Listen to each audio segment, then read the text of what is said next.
quand le Seigneur Jésus-Christ se déplace, il ne se déplace pas pour voir ce qui se passe, mais pour accomplir une mission précise dans la vie d'une personne. Ah, ma soeur, tu n'as pas entendu de là où tu es. Dieu n'agit jamais par hasard. Quand Dieu se déplace, quand le Seigneur se déplace, ce n'est jamais pour voir ce qui se passe, parce qu'il sait déjà ce qui se passe. Oh, ma soeur, il sait ce que tu es en train de vivre. Il sait ce que tu es en train de traverser. Même pour accomplir une mission précise dans ta vie. Tu n'es pas un numéro, oui, dans le corps de Christ. Tu n'es pas un numéro dans la foule. Tu es la raison pour laquelle il change parfois tout son itinéraire. Oh, ma soeur, Dieu a changé son itinéraire à cause de ta prière ce matin. Dieu a changé ton itinéraire à cause de tes pleurs ce matin. Dieu a changé ton itinéraire à cause de ce que tu es en train de traverser ce matin. À cause de ce que tu es en train de vivre même ce midi. À cause de ce que tu es en train de vivre ce soir. Dieu a changé son itinéraire à cause de ce que tu es en train de vivre depuis des mois. À cause de ce que tu es en train de vivre depuis des années, de génération en génération. Dieu a décidé de s'arrêter pour toi. N'oublie pas de t'abonner, n'oublie pas de partager parce que tu es en train d'annoncer l'évangile en partageant. N'oublie pas de cliquer sur la cloche de notification et d'encourager quelqu'un à pouvoir aussi le partager. C'est uniquement pour toi qu'il est venu. C'est uniquement pour toi qu'il est venu. Le Seigneur 19, verset 10. La Bible dit que car le Fils de l'homme est venu chercher et sauver ce qui était perdu. Ce qui était perdu. Jésus devait passer en Samarie. J'aimerais dire ça à quelqu'un. Jésus devait passer par la Samarie. Ce détour n'était pas géographique, mais prophétique. Oui, Jésus doit passer dans ton quartier. Jésus doit arriver chez la voisine. Mais s'il est chez la voisine, c'est qu'il est aussi chez toi. S'il est chez ton voisin, c'est qu'il est aussi dans ta rue. J'aimerais dire à quelqu'un ce soir, Jésus devait passer par la Samarie. Oh, ce n'était pas marqué dans l'itinéraire. Oui, mais c'était un lieu prophétique pendant qu'il est en train de passer. Oh, Jésus voulait rencontrer la Samaritaine. Jésus voulait rencontrer la femme capable de se priver d'eau physique pour recevoir l'eau vive. Oui, est-ce que tu es capable de te priver de l'eau physique et de recevoir l'eau vive, la source d'eau? Frère, ma soeur, il y a une source d'eau qui est en train de passer dans ton quartier. Il y a une source d'eau qui est en train de passer dans ta ville. Il y a une source d'eau qui a changé son itinéraire à cause de toi. Parfois, Dieu permet un changement de programme juste pour que tu sois à un endroit précis et recevoir ce qu'il a pour toi. Oh ma soeur, tu n'as pas entendu. Le fou de Gadara dans le livre de Marc 5, verset 1 jusqu'au verset 20, tu pourras le lire. Jésus traverse la mer en affrontant une tempête démoniaque juste pour un homme possédé que tout le monde avait rejeté. Oui, parce que tu es malade, parce que tu agis bizarrement, tout le monde t'abandonne, tout le monde t'a rejeté, tout le monde t'a isolé, tout le monde t'a mis de côté, tout le monde disait que toi tu ne sers plus à rien parce que tu délires, parce que tu te comportes comme un fou. Oh, j'aimerais dire à quelqu'un ce matin, j'aimerais dire à quelqu'un ce midi, j'aimerais dire à quelqu'un ce soir, Dieu est en train de traverser des tempêtes pour toi, pour arriver jusqu'à toi. Dieu est en train de transporter des transports, puis il est en train de traverser, des tempêtes pour toi, pour arriver jusqu'à toi, dans la ville de Gadari. Oh, dans la ville de Gadari, car il y a ta délivrance qui est en cours. Cet homme devient évangéliste dans toute la Décapole, après avoir été délivré. Après avoir été délivré, Jésus est en train d'arriver vers toi. Tu ne vois pas que cette tempête qui est en train de te faire peur a commencé elle-même à avoir peur? Oh, tu n'entends pas le bruit du vent qui a commencé à se calmer. Tu n'entends pas le soleil qui a commencé à baisser d'énergie parce que Christ arrive vers toi. Peu importe ton état ou ta réputation, Jésus est prêt à affronter des tempêtes spirituelles, rien que pour toi ma soeur, rien que pour toi mon frère. Oh, j'aimerais dire encore, écoute encore ceci, la femme à la perte de sang, dans le livre de Marc 5, verset 25 à 34, tu peux aussi encore aller le lire. En allant chez Jairus, oh, Jésus croise cette femme malade depuis 12 ans. Son itinéraire vers la maison de Jairus devient un itinéraire de guérison pour elle. Jésus est en train d'aller chez ton voisin. Il va falloir que tu te mettes sur la route pour le stopper. Oh, je suis en train de dire à quelqu'un, il y a un évangéliste qui est en train de parler de Jésus. Est-ce que tu t'arrêtes pour écouter ce soir? Est-ce que tu t'arrêtes pour entendre le message? Il y a quelqu'un qui est en train de prêcher sur ta page. Quelqu'un est en train d'annoncer Jésus sur ta page. Toi, tu es en train de scroller, mais tu ne veux pas t'arrêter pour écouter. Frère, ma soeur, il y a Jésus qui est en train de passer sur ton mur. Il y a Jésus qui est en train de passer sur ton mur. Fais-le monter afin que tu entendes la grâce et la faveur qui est avec lui. Oh, la femme qui avait la paix de sang pendant 12 ans a stoppé Jésus. A stoppé Jésus.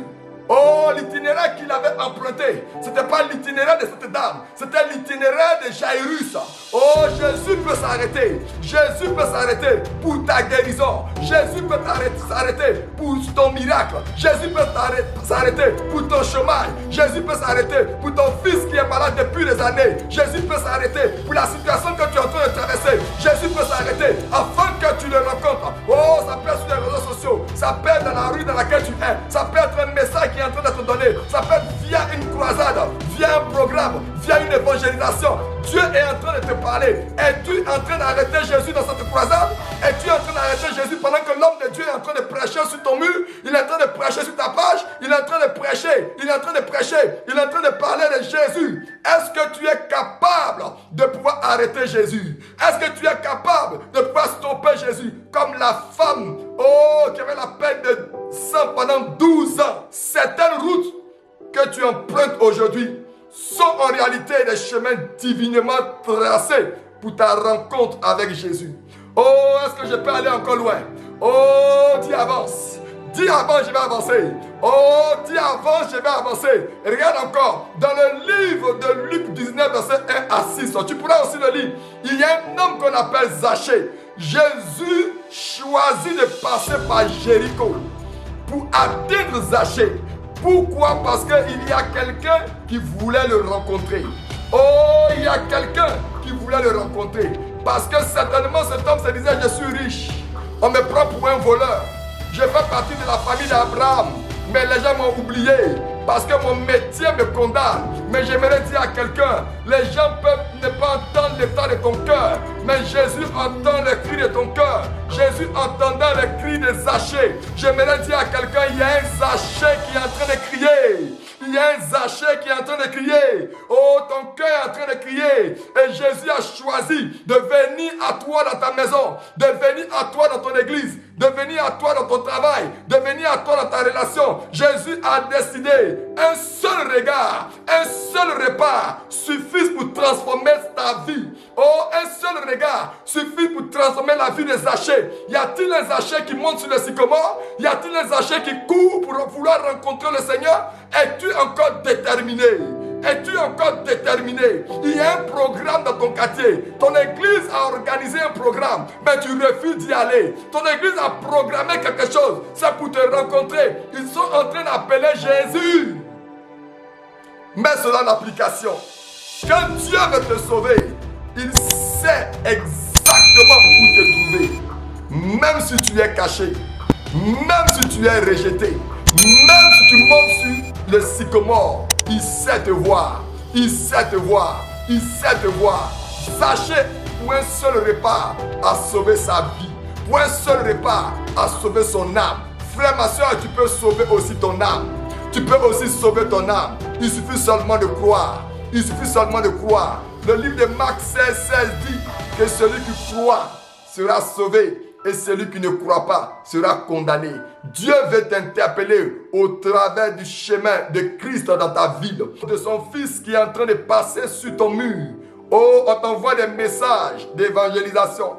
On t'envoie des messages de guérison. Des messages. Christ est en train de venir dans ta boîte aux lettres. Christ est en train de venir frapper à ta porte. Il dit que je me tiens à la porte et je frappe. Celui qui entend ma voix, il n'a pas encore parlé. Il a juste dit seulement il frappe. il n'a pas parlé. Mais le fait de frapper, ça donne un son. Le son de Jésus. Jésus ne frappe pas comme tout le monde. Lorsqu'il frappe, tu vas entendre sa voix. Il dit, lorsque je me tiens à la porte et je frappe, celui qui entend ma voix, il n'a pas encore parlé. J'aimerais dire à quelqu'un, la situation que tu vis, tu veux que cette situation te parle d'abord? Non, Jésus est en train de frapper. Oh, Jésus est en train de frapper. Cette lettre que tu as reçue, le message que tu as reçu, l'exhortation que tu as entendue, ce n'est pas un hasard. Il n'y a pas un hasard dans le corps de Christ. Oh frère, il n'y a pas d'hasard dans le corps de Christ. C'est uniquement pour toi qu'il est venu. C'est uniquement pour toi que ce programme a été organisé. C'est uniquement pour toi que l'homme de Dieu a mis en place des temps de jeûne. C'est uniquement pour toi qu'ils ont mis des temps de consécration, des temps de veillée. C'est uniquement pour toi, ma soeur. C'est uniquement pour toi, mon frère. C'est uniquement pour toi qu'il est venu. Si tu m'entends, oui, j'aimerais terminer avec ce dernier point. Le jeune homme riche ne fait pas comme cet homme riche, ce jeune homme riche. Dans le livre de Marc 10, verset 17, jusqu'au verset 22, tu pourras le lire. Jésus croit cet homme pour lui offrir la vie éternelle. Jésus te croit ce soir pour t'offrir la vie éternelle via ce message. Jésus vient à toi au travers de plusieurs paroles que tu entends. Toi qui es malade, toi qui dis que Dieu n'existe pas, toi qui es en train de te lamenter, toi qui vis des moments difficiles, le Seigneur vient à toi. Le Seigneur vient à toi comme l'homme riche pour l'offrir la vie éternelle, pour lui donner ce cadeau. Mais il va refuser à cause de ses richesses, à cause de ses amis, à cause du plaisir mondain, à cause de la gloire qu'il possède, à cause de l'amour du monde. Jésus lui propose la vie éternelle, mais il refuse. J'aimerais dire à quelqu'un, ne refuse pas la vie éternelle. Dieu te tend la main. Dieu te tend la main. Dieu te tend la main. Lorsque Pierre était en train de se noyer, il a crié à Jésus et Jésus l'a simplement tendu la main. Oui, lorsque tu es en train de pleurer, Jésus se tient à la porte et il frappe. Il ne viendra pas comme un voleur. Il frappera avant d'entrer. C'est pourquoi Jésus t'offre encore en frappant à la porte. Est-ce que tu entends cette voix qui t'interpelle? Est-ce que tu entends cette voix qui te demande d'accepter le Seigneur Jésus? Tu peux être riche et être sauvé. Oui, mais si tu acceptes de suivre Jésus, si tu acceptes de saisir cette main qui te tend, frère, ma soeur, tu seras sauvé. Frère, ma soeur, tu seras guéri. Oh, mets cela en application. Une rencontre avec Jésus est une opportunité unique. Une rencontre avec Jésus est une opportunité unique. Ne la gâche pas par un attachement aux choses terrestres. Mets cela en application. Ne la gâche pas, mon frère, par un attachement aux choses terrestres. J'aimerais conclure mon message en disant ceci. Aujourd'hui, Jésus a encore changé son itinéraire pour te rencontrer. Aujourd'hui, ce n'est pas demain. Aujourd'hui même, maintenant même, Jésus a changé son itinéraire pour te rencontrer. Ne quitte pas le chemin de la rencontre. Il vient pour toi. Il vient pour toi. Il vient pour toi. Il vient pour ta guérison. Il vient pour ton miracle. Il vient pour ton salut. Il vient pour ta restauration familiale. Il vient pour ta délivrance. Il vient pour ton mariage. Il vient pour ta libération des chaînes spirituelles. Il vient pour faire tomber les forteresses. Il vient pour te libérer de la captivité. Il vient couper tes liens. Frère, ma soeur, si tu m'entends, le livre de Jean 10, verset 3 à 4, il appelle ses brebis par leur nom et elles le suivent. Le fou de Gadara va suivre Jésus. La Samaritaine va suivre Jésus. Oh, j'aimerais aller loin. Zachée va suivre Jésus. Et toi? Et toi? Et toi, mon frère? Si tu réponds aujourd'hui à cette rencontre, cela changera ton éternité.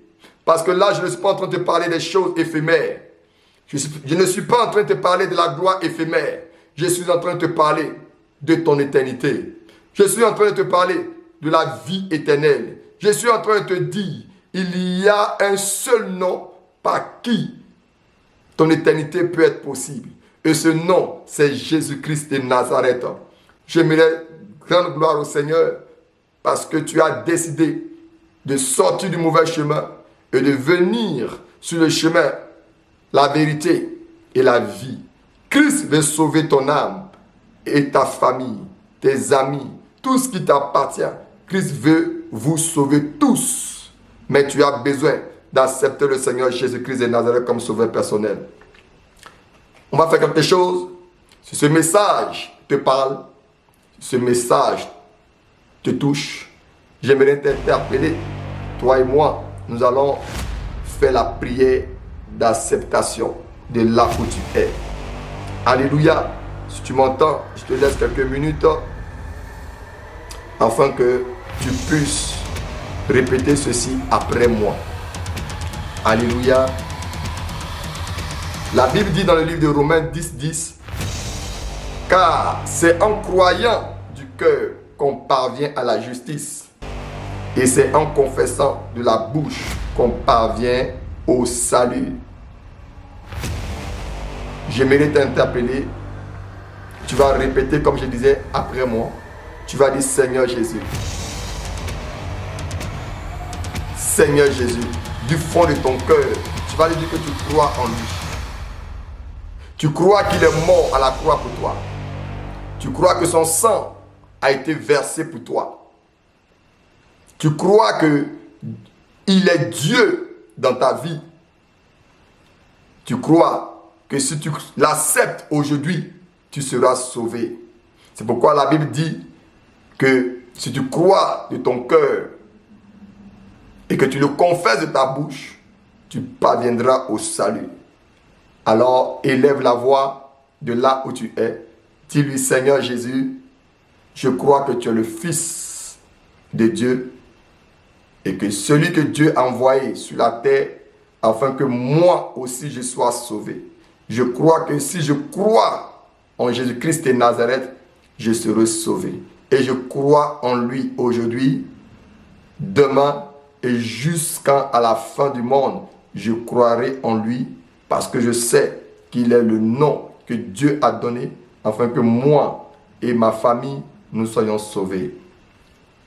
Amen, amen, amen. Si tu crois en cette répétition, si tu crois en ces paroles fortes, puissantes, tu fais partie désormais à partir d'aujourd'hui d'un bateau nouveau qui est en train de conduire les âmes à la vie éternelle.